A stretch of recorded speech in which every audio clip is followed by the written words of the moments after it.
What is up, guys? We are back again with another video. Today we are going to be going over all of the manga that I read in the month of February. This month I read a lot of volumes. This month we ended up reading a total of, I believe it was 30 volumes. So at the start of the month, as you guys know, we read Dandadan in a week because we hit 75 subs. If you guys have not watched that video already, make sure you guys go check it out after this one. It was a pretty good video, and I was honestly really proud of it, and I was really proud of myself for doing it, because it was definitely a challenge. But more on that if you guys go watch the video. Anyways, guys, so this month we did start off with Dandadan. We read all 17 volumes in a week. I talked about this series pretty in depth in my other video that I made on it. So if you guys want like more of like an in-depth review of it, go check out that video. We'll just kind of quick go through all of the covers. Yeah, guys, like I said, this month I did read 30 volumes. I read a lot of different genres. We started off with Dandadan, and then I moved into another series that I really liked. It's kind of like an action comedy. You guys will see that one next. And then I actually read like a bunch of random single volumes this month, and then we ended the month with another series which I also made a video on, but I'll touch more on that later. Dandadan was honestly a really good series. It's kind of weird, like it's kind of quirky, but it's definitely one that you need to read if you are into manga. It was a series that I had a lot of fun with. The one thing that I am concerned about for this series going forward is right now we do have like a good number of characters that are like obviously in the main group.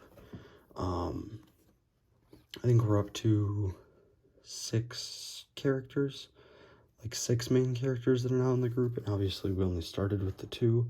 Actually, no, that's not true. We're up to we're kind of, it's weird because like they introduced 2 characters in the final arc that I read, and I'm pretty sure they're gonna end up joining the main group anyways. That would put us up at 8, and I'm just nervous that they're going to continue to make that group even bigger, because like the way Dandadan functions, it's almost like the less characters the better, because I feel like if you continue to add too many, it'll start to take away from the like original characters, and it'll kind of start to like blur together, and you'll lose track of what they can do and what they can't do. So that's definitely one thing that makes me nervous about this series. I did leave off in the middle of the arc on volume 17. Volume 18 comes out in a couple of weeks, comes out April 7th.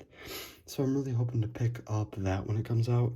This was one of the 2 characters that they introduced who I'm pretty sure is going to end up joining like the main crew.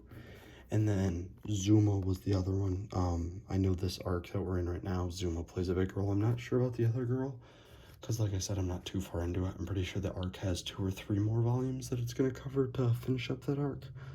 I'll definitely be picking the series out when it comes up, or picking it up when it comes out. But overall, I would give this series like an 8.5 out of 10, because there are definitely some arcs I didn't like as much. But I think the ones that I tended to not like were the ones that I had already read, which was what volumes 1 through 4 covers, because before this challenge, that's like all I had read. Even though, yes, I did have more volumes, that was all that I chose to read because I like had the idea of making this video. But switching gears a little bit, the next series that we had was Assassination Classroom. This month I read the first 4 volumes. The first 4 volumes of Assassination Classroom start to get into like, you start to get into the story. We start to learn more about Koro Sensei, and then I believe it's volume 3 or 4, they kind of start to hint at what his backstory is going to be. This is just kind of like a really fun action manga. It's one that I had a lot of fun with. It's definitely more of a comedy than it is an action. But, I mean, it's not going to be for everyone, but it's still one that I would recommend people check out.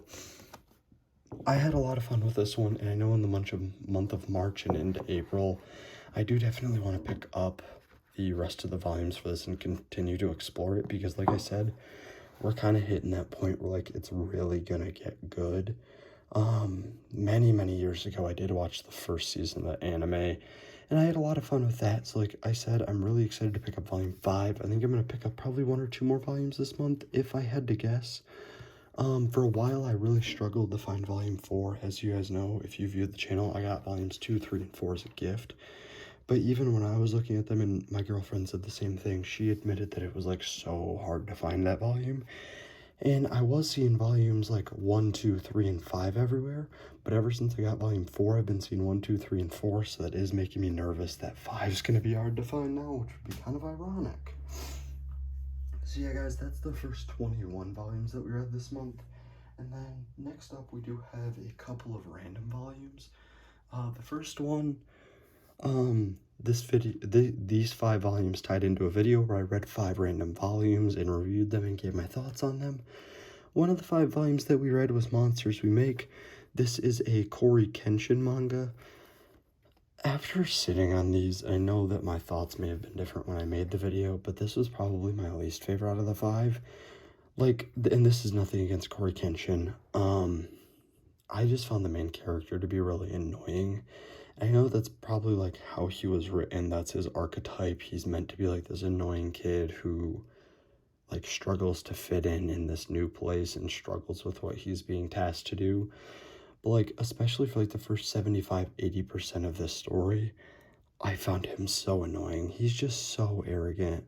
And like I said, I'll still probably pick up the second volume of this and give that a read just to see if like my thoughts on Jabari Brooker change. But so far in volume 1, he just like the premise of this story is so good. The way that the power system works, like it's all so interesting, and I loved that. Just how like cocky and arrogant the main character was really drove me nuts, and that's why this volume's placed where it was. The next volume that we read out of the 5 was Phantom Busters, and Phantom Busters was a volume I loved. This was hands down my favorite volume that I read.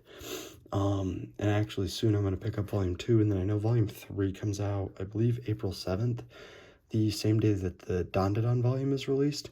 So I will definitely be picking up both of these once they are released. Phantom Busters is a manga that I think is going to be really good. I haven't heard too many people talking about it, but at the same time, there is only 2 volumes out.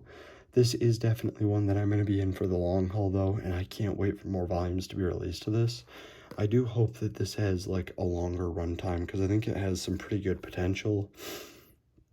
I would say that this has been the biggest story that I've seen since, like, Dandadan kind of got all of its hype, and I think that, similarly, this manga will become really hard to find once people realize how good it is and once a couple more volumes are out. Especially, I don't think it has an anime adaptation, at least not to my knowledge.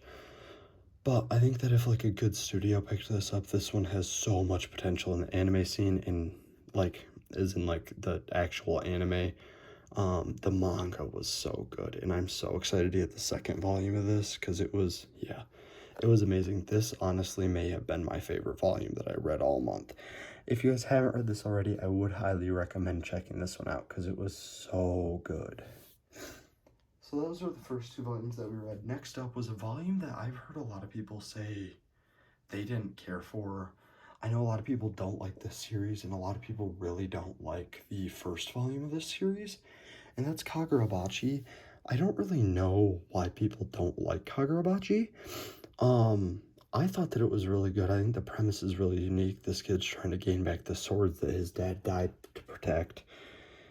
And yeah, this is another manga that I'm really excited to pick up. Right now, I know that like the first 5 or 6 volumes are out, and this is another one that I really want to collect. I'm gonna have a huge manga hunt video coming out soon, and I think that I might pick up some more of this in that video. Yeah, that's a whole nother thing, so stay tuned for that. But Kagurabachi is another one that I'm really curious to see where it goes, because I didn't see what people didn't like about it. I thought that it was really unique, and I appreciated that like some of the fight scenes started from the opponent's point of view, which I thought was really interesting. But yeah, this was like, it was a really good manga, and it was one that I really appreciated, and I'm not sure what other people didn't like about it. I know that this one may not be for everyone, but I enjoyed it, and I had a lot of fun with it. Moving on to the fourth random volume we read was Goodbye Eri. Goodbye Eri was a unique one-shot by Tatsuki Fujimoto, the creator of Chainsaw Man. This manga was just weird, like, the beginning, middle, and, like, start to the end were really good. But the ending of this manga was just weird, and, I enjoyed it still, but, like, if you guys give this one a read, know that it is weird. It's weird in, like, a good way. The ending is just so strange with, like, the things that happen with the main characters. I don't even know how I feel about this one. Like, it was definitely a good read and it was worth it, but it's just weird. And then rounding off the 5 random volumes that we had was the first volume of Goodnight Pun Pun. This is a slice of life manga featuring our main character Pun Pun as he explores life. And this manga does a really good job of playing on the idea of what is normal. Like, everyone in society has this idea that, oh, this is normal, this is what you should do. And this manga, especially in this volume, and I know a lot of this volume is background, and I am excited to pick up the rest of this series and see where it goes, but it does a really good job playing on the idea of what is normal. Like, everyone says that we should be normal or we should do normal things, but what is normal? And I think that that's, like, a really intriguing premise for a manga. I have heard that this manga does get pretty dark at times, which I didn't see in the first volume. I'm guessing that does come later on because this focused on, like, the early childhood. Obviously, there was still some dark ideas in it, but this really focused on, like, the early childhood of Pun Pun. And I'm curious to see where this story goes because I still don't know much about it other than the fact that it's a slice of life around the character Pun Pun, and it shows him growing up. Anyways, guys, that rounded off our 5 random volumes. So far we are 26 volumes deep of our 30. And the final series that I read this year it's a relatively new series, volume 5 of it's coming out pretty soon. For those of you who have watched my last video, if you haven't, go check it out. And if you haven't watched the 5 random manga videos or volumes, go check that one out as well for, like, a deeper dive on those.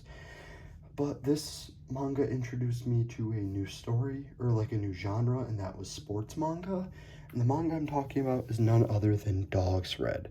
So this series focuses on our main character, Rao, as he explores his journey after he gets kicked out of being professional figure skater for, like, things that he did at, like, one of their final competitions. He kind of crashes out. And so it kind of shows his journey is, because he still loves to skate, skating's his life, and it shows his journey transitioning into playing hockey and some of the struggles that came along with that, but some of the things that he really likes about it.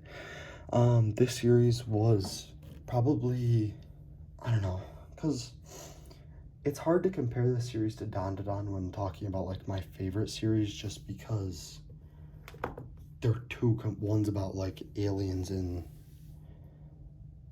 spirits, and then this one's about playing hockey. So they're pretty hard to compare. I would put these two neck and neck. I would say that as of right now, this one's probably just slightly above Dandadan, behind Phantom Busters. I would put this one above Dandadan just because it's such a new manga.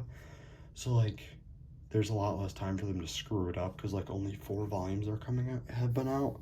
I do know volume 5 is set to release, I think, in a couple of days. So I'm definitely going to be on the lookout for that one because this one ends off on, like, a cliffhanger with, like, the start of the team's first game. So I'm really curious to see how that goes.